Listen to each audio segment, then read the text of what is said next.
నమస్తే welcome to TV 999 news. Tirupati జిల్లా Sullurpeta municipality 15వ సార్వత్రిక సమ్మె భారతదేశంలో కార్మిక హక్కుల పరిరక్షణకు ప్రాముఖ్యతను చాటి చెప్పింది.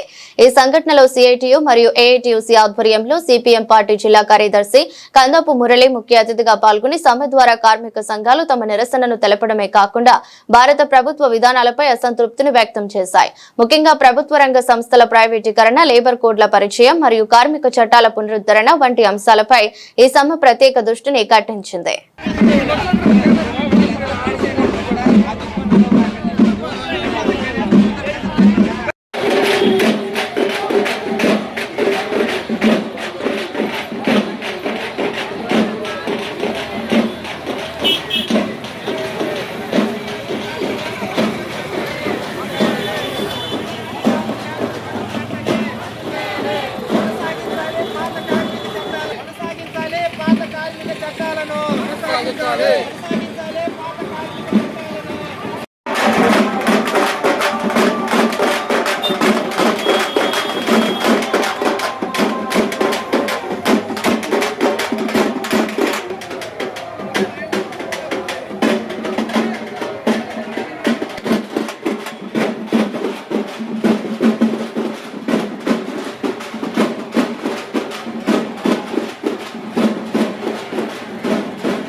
సూళ్లూరుపేట పట్టణ మరియు పరిసర కార్మిక సమ్మె ప్రభంజనంలో జరుగుతూ ఉంది. ఈ సమ్మె దాదాపు 9 కేంద్ర కార్మిక సంఘాలు, 551 రైతు వ్యవసాయ కూలీల సంఘాల ఆధ్వర్యంలో జరుగుతూ ఉంది. మోడీకి ఇప్పుడైనా కరివిప్పు కావాలి. కళ్ళు తెరువు మోడీ. ఈ దేశ ప్రజానీకం నీ లేబర్ కోడ్లని 4 లేబర్ కోడ్లను తిరస్కరిస్తున్నారు, వద్దంటున్నారు. గతంలో కార్మికులకి కొంత వెసులుబాటు కలుగుతున్న 29 కార్మిక చట్టాలను ఈరోజు కోట్లుగా మార్చి కార్మికుల గొంతు కోయడానికి నువ్వు సిద్ధపడిపోయినావు.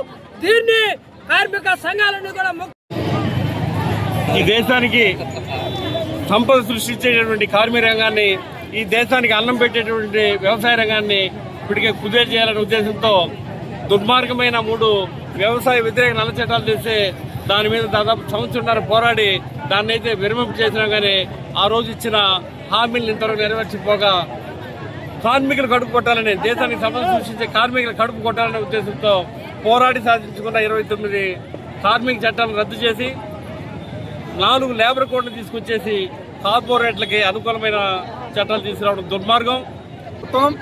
ఈ దేశంలో ఉండే 140 కోట్ల మంది ప్రజానికానికి ఆయన ప్రధానమంత్రి. ఈ దేశంలో ఉండేటటువంటి కార్పొరేట్ శక్తులకు ప్రధానమంత్రి తీర్చుకోవాల్సినటువంటి సమయం వచ్చింది. ఆయన వ్యవహరిస్తున్నటువంటి కార్మిక కర్షక వ్యతిరేక విధానాలను ఖండిస్తూ ఈరోజు కోట్లాది మంది దేశవ్యాప్తంగా వీధులు పడ్డటువంటి పరిస్థితి. ఈ రోజైనా ఆయన కళ్ళు తెరవాల్సినటువంటి పరిస్థితి. దేశవ్యాప్త సార్వత్రిక సమ్మెకు పిలుపునివ్వడం జరిగింది. అందులో భాగంగానే సూళ్లూరుపేటలో కూడా సార్వత్రిక సమ్మెను నిర్వహిస్తా ఉన్నాం. మరి ఏదైతే 4 లేబర్ కోడ్లను తీసుకురావడం ద్వారా 29 కార్మిక చట్టాలను తుంగలో తొక్కినటువంటి నరేంద్ర మోడీ ఏ విధంగా కార్మిక సంక్షేమానికి నిబద్ధుడై ఉంటాడనేటువంటిది తెలియజేయాల్సినటువంటి అవసరం ఉంది. కార్మిక గతంలో రైతు కూలీలకు సంబంధం లేకుండా సమ్మె చేసిన కార్మికులు మాత్రమే. ఈరోజు భారతదేశం మొత్తంగానే వ్యవసాయ కూలీలు, రైతులు కలిసి, కార్మికులు కలిసి పెద్ద సమ్మె జరుగుతూ ఉన్నది. ఈ రోజున భారతదేశం వైపు చూస్తూ ఉంది ప్రపంచంలో ఉన్న పెట్టుబడిదారు దేశాలన్నీ కూడా.